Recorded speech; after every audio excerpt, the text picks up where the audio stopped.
اور ٹرین پہ چڑھتے چڑھتے کوئی صاحب اگر مجھ سے پورے قرآن کا خلاصہ معلوم کریں تو میں ان کو پورے قرآن کا خلاصہ بتا دوں گا۔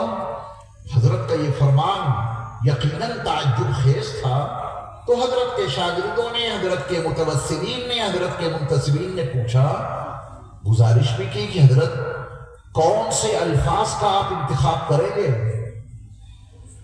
اس ہما ہمی کے عالم میں پورے قرآن کا خلاصہ بتانے کے لیے آپ کون سے الفاظ کا انتخاب کریں گے؟ کس اسلوب میں آپ ٹرین پہ چڑھتے چڑھتے پورے قرآن کا خلاصہ بتا دیں گے؟ تو حضرت نے فرمایا کہ میں یہ کہوں گا، یعنی اگر میں ٹرین پہ چڑھ رہا ہوں، کسی نے مجھ سے پوچھا پورے قرآن کا خلاصہ کیا ہے، تو میں یہ کہوں گا۔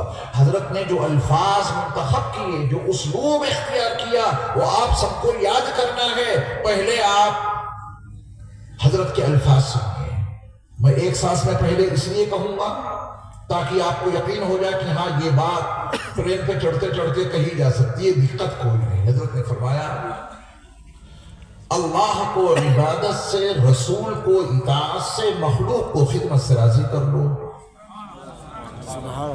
پہلے آپ مجھے یہ بتائیں کہ یہ بات، اتنا جملہ ٹرین پہ چڑھتے چڑھتے کہا جا سکتا ہے نا؟ ہاں کہا جا سکتا ہے۔ حضرت نے ان الفاظ کا انتخاب کیا، اللہ کو عبادت سے، کہیے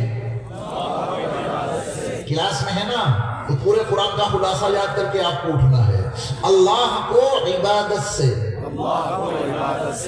رسول کو اطاعت سے، مخلوق کو خدمت سے راضی کر لو۔ اللہ کی عبادت اتنی کرو، ایسی کرو کہ وہ راضی ہو جائیں، رسول کی اطاعت ایسی کرو، اتنی کرو کہ وہ راضی ہو جائیں، اور مخلوق کی خدمت ایسی کرو، اتنی کرو کہ وہ راضی ہو جائے۔ پڑھ لینا قرآن، جو خلاصہ ہے آپ کو قرآن مجید کے ہر حصے سے عبادت الہی، اطاعت رسول، مخلوق خدمت کا مضمون کسی نہ کسی زاویے سے ضرور ملے گا۔ اللہ یاد ہو گیا؟ اب آپ نے یہ سبق تو آپ نے یاد کرا دیا، اسے ذرا ہمیں سمجھا دیجئے کہ ہم کیسے اللہ کی عبادت کریں، رسول کی اطاعت کریں، مخلوق کی خدمت کریں۔ تو میں بہت مختصر لفظوں میں ایک سبق آپ کو دے رہا ہوں تاکہ یہ مضمون واضح ہو جائے۔ دیکھو، اللہ کی عبادت یہ ہے، اور رسول کی اطاعت یہ ہے، اور مخلوق کی خدمت یہ ہے۔ جو میں نے آپ سے 15 منٹ لیے ہیں، اسی میں اس بات کو مکمل کیے دیتا ہوں۔ قرآن مجید کے 6 پارے میں اللہ کی عبادت سمجھا رہا ہوں۔ 6 پارے میں سورۃ المائدہ میں اللہ کا حکم ہے، یا ایھا الذین آمنوا اذا قمتم الی الصلاۃ فاغسلوا وجوہکم وایدیکم الی المرافق وامسحوا برؤوسکم وارجلکم الی الکعبین۔ ایمان والو، جب تم نماز برپا کرنے کا ارادہ کرو، تمہارا وضو نہیں ہے تو 4 کام کر لینا۔ یہ اللہ کا آرڈر ہے قرآن میں ایمان والوں کے لیے۔ نماز پڑھنی ہے، وضو ہے نہیں تو اللہ نے کتنے کام بتائے؟ 4۔ پانی لو، چہرہ دھو لو، پانی لو، دونوں ہاتھ کہنوں سمیت دھو لو، سروں کا مسح کر لو، پانی لو، دونوں پیروں کو ٹخنوں سمیت دھو لو۔ اللہ نے کتنے کام بتائے؟ 4۔ مگر بلال پور والوں نے کبھی زندگی میں ایسا وضو نہیں کیا ہوگا جیسا وضو قرآن میں لکھا ہے۔ کیا ہو تو آپ بتا دیجیے کہ صاحب میں ایسا وضو کرتا ہوں کہ پانی لیتا ہوں، چہرہ دھونے لگتا ہوں۔ آپ نے کبھی ایسا وضو کیا؟ نہیں کیا نا؟ آپ تو چہرہ دھونے سے پہلے دونوں ہاتھوں کو گٹوں تک 3 مرتبہ دھوتے ہیں۔ یہ عمل قرآن میں کہیں لکھا ہی نہیں۔ آپ چہرہ دھونے سے پہلے 3 مرتبہ کلی کرتے ہیں، مضمضہ، یہ قرآن میں کہیں نہیں لکھا ہے۔ آپ چہرہ دھونے سے پہلے 3 مرتبہ ناک میں پانی چڑھاتے ہیں، استنشاق، یہ بھی قرآن میں کہیں نہیں لکھا۔ تو سوال یہ ہے کہ اللہ کا جیسا حکم تھا وضو کرنے کا، یہ بلال پور کے ساتھیوں نے کبھی زندگی میں ویسا وضو نہیں کیا جیسا قرآن میں لکھا ہے۔ قرآن کے وضو کے مطابق پانی لے کے چہرہ دھونا شروع کر دو، لیکن آپ پہلے دونوں ہاتھ گھٹنوں تک دھوتے ہیں، پھر کلی کرتے ہیں، پھر ناک میں پانی چڑھاتے ہیں۔ کوئی آپ سے پوچھے کہ یہ کام آپ کیوں کرتے ہیں؟ میرا وجدان کہہ رہا ہے کہ آپ کا جواب یہ ہوگا کہ مجھے اللہ کو راضی رکھنا ہے، ان کے حکموں کو مان کر، رسول اللہ کو بھی راضی رکھنا ہے، ان کی اطاعت کر کے ان کی سنتوں پہ عمل کرنا۔ آپ بتائیں اس کے علاوہ کوئی جواب ہوگا آپ کے پاس؟ کوئی جواب نہیں۔ اللہ کو بھی راضی رکھنا ہے، ان کا جو آرڈر ہے وہ بھی پورا کریں گے، رسول کو بھی تو راضی رکھنا ہے، ان کی اطاعت کر کے، ان کی سنتوں کی پیروی کر کے۔ تو ہم نے لا الہ الا اللہ محمد رسول اللہ پڑھا ہے، دونوں تقاضے پورے کریں گے۔ نبی کی سنت ہے چہرہ دھونے سے پہلے دونوں ہاتھ گٹوں تک دھو، ہم نبی کو راضی رکھنا چاہتے ہیں۔ کلی کر رہے ہیں، نبی کو راضی رکھنا چاہتے ہیں، ناک میں پانی ڈال رہے ہیں اس احساس کے ساتھ میرے مصطفیٰ اس سے خوش ہوں گے، میرے امتی نے میری سنتوں کو اپنایا، اسی لیے یہ کام کرتے ہیں نا۔ تھوڑی سی گہرائی میں اگر آپ جائیں گے تو پھر نبی کی عظمتیں، ان کی رفعتیں دلوں کی گہرائیوں میں اترتی چلی جائیں گی۔ جن کی آمد پہ باد بہاری چلی، گلشنوں میں چٹکنے لگی ہر کلی، شور برپا ہوا یہ گلی در گلی، آ گئے ہیں بشیر و نذیر و نبی، وہ بتائیں گے سب کو حلال و حرام، ان پہ لاکھوں درود، ان پہ لاکھوں سلام۔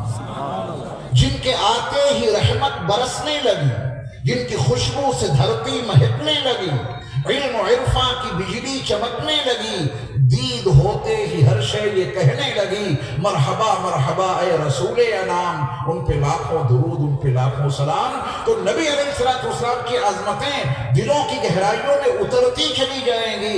اگر آپ کو یہ فلسفہ معلوم ہو جائے کہ نبی علیہ السلام نے چہرہ دھونے سے پہلے اپنی یہ 3 سنتیں امت کو کیوں عطا کی، یعنی ان پر بھی سوالیہ نشان، جواب ملتے ہی عظمت مصطفیٰ دل کے نیا خانوں میں اترتی چلی جائے گی۔ ہر پانی سے وضو نہیں ہوتا، اسی پانی سے وضو ہوگا جس کے 3 اوصاف صحیح ہو، اس کا رنگ صحیح ہو، اس کا ذائقہ صحیح ہو، اس کی بو صحیح ہو۔ غلاظت کی وجہ سے رنگ بدل گیا، پانی سے وضو نہیں ہوگا۔ پانی میں آپ نے شکر ملا دی، اس پانی سے وضو نہیں ہوگا، ذائقہ بدل گیا۔ گندگی کی بنیاد پہ اس پانی کی بو بدل گئی، اسمیل بدل گئی، تو کیا اس پانی سے وضو ہو جائے گا؟ اسی پانی سے وضو ہوگا جس کے 3 اوصاف صحیح ہو، اس کا رنگ صحیح ہو، اس کا ذائقہ صحیح ہو، اس کی بو صحیح ہو۔ تو پھر کروڑوں درود و سلام، کروڑوں درود و سلام ہو نبی مکرم نور مجسم حضرت محمد صلی اللہ علیہ وسلم کی ذات گرامی پر، کہ آپ نے اللہ کے حکم پر عمل شروع کرنے سے پہلے اپنی یہ 3 پیاری نورانی سنتیں عطا کر دیں، تاکہ پانی کے 3 اوصاف کا چیک اپ ہو جائے۔ جب آپ دونوں ہاتھ گٹوں تک دھوئیں گے تو آپ کو پانی کا رنگ معلوم ہو جائے گا، جب آپ کلی کریں گے تو آپ کو پانی کا ذائقہ معلوم ہو جائے گا، جب آپ ناک میں پانی چڑھائیں گے تو آپ کو پانی کی بو معلوم ہو جائے گی۔ پانی کے 3 اوصاف کا چیک اپ پیارے مصطفیٰ کی سنتوں کی روشنی میں ہو گیا۔ اب پورے یقین کے ساتھ اللہ کا حکم پورا کرو، فاغسلوا وجوہکم۔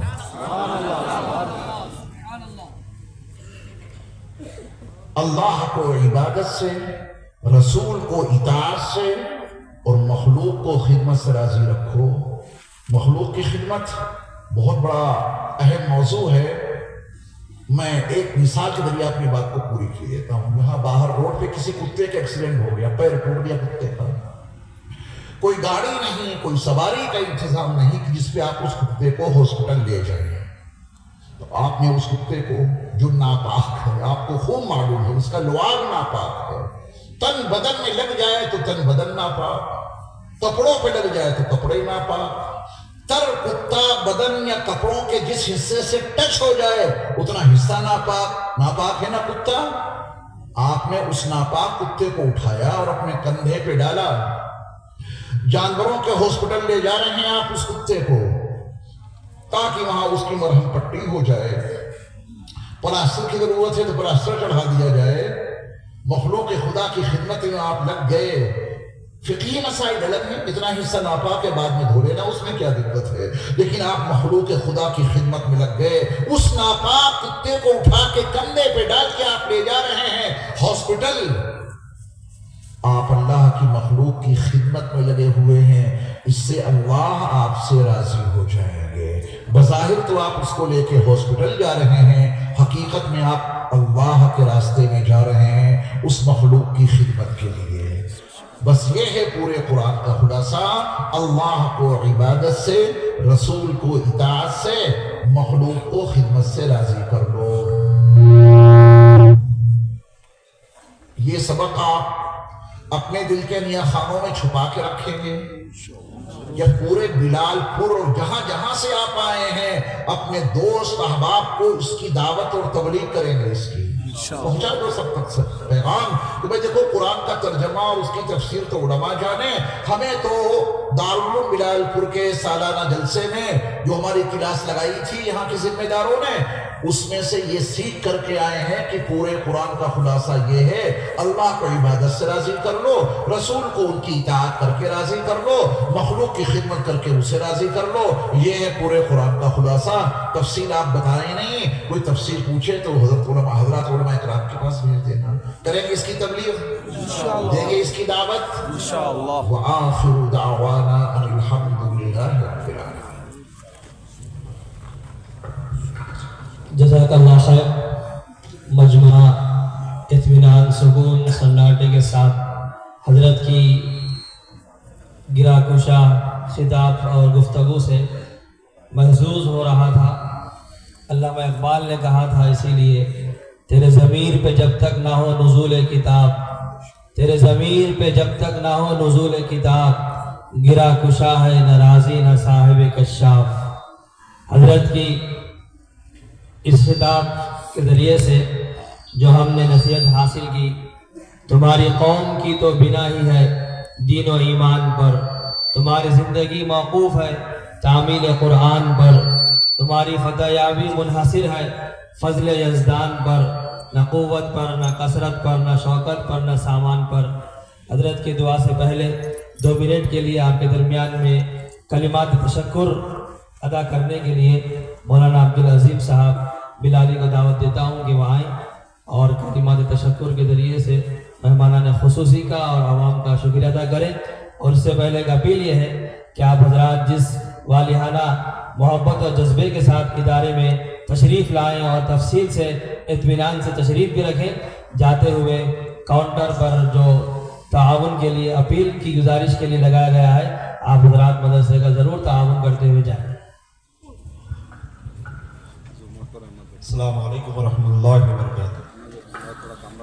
میں حافظ محمد عظیم الدین پٹیل ولد مولانا محمد محمود پٹیل صاحب قاسمی رحمۃ اللہ علیہ، سابق ناظم مدرسہ ہذا، سب سے پہلے اللہ تعالیٰ کا شکر ادا کرتا ہوں کہ الحمدللہ اس سال ہمارے ادارے سے 39 طلباء نے حفظ قرآن شریف مکمل کرنے کا شرف حاصل کیا ہے۔ گزشتہ 3 سالوں میں 44 اور کل ملا کر 83 طلباء کرام کو اس جلسے میں اسنادات دیے گئے ہیں۔ ان تمام طلباء اور ان کے والدین کو مبارکبادی دیتا ہوں۔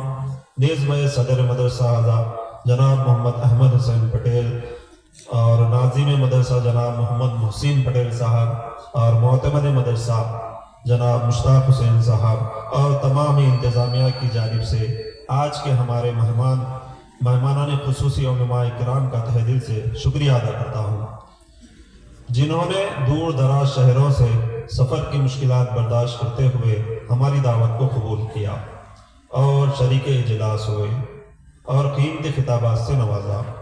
اور اسی طرح اطراف و اکناف، قریہ جات، ظہیر آباد و حیدرآباد سے آئے ہوئے مہمانوں، تمام خواتین و حضرات، سرپرستوں کا بھی شکریہ ادا کرتا ہوں، اور اس جلسے کے لیے جن حضرات نے اپنے جان و مال سے قربانی دی ہے ان سب کا شکر گزار ہوں، اور انتظامات میں کسی قسم کی کمی رہ گئی ہو تو معافی کا طلبگار ہوں، اور دعا کرتا ہوں کہ اللہ تعالیٰ آپ سب کو جزائے خیر عطا فرمائے۔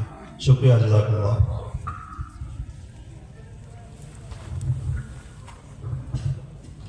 تعاون عام حضرات بھی کریں، شرکا کریں۔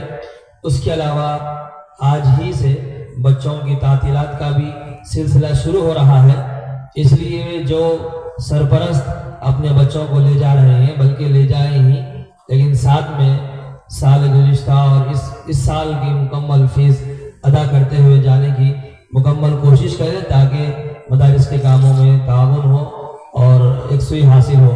اس کے بعد حضرت سے گزارش ہے کہ اپنے دعا کے ذریعے سے اجلاس کا اختتام فرمائیں۔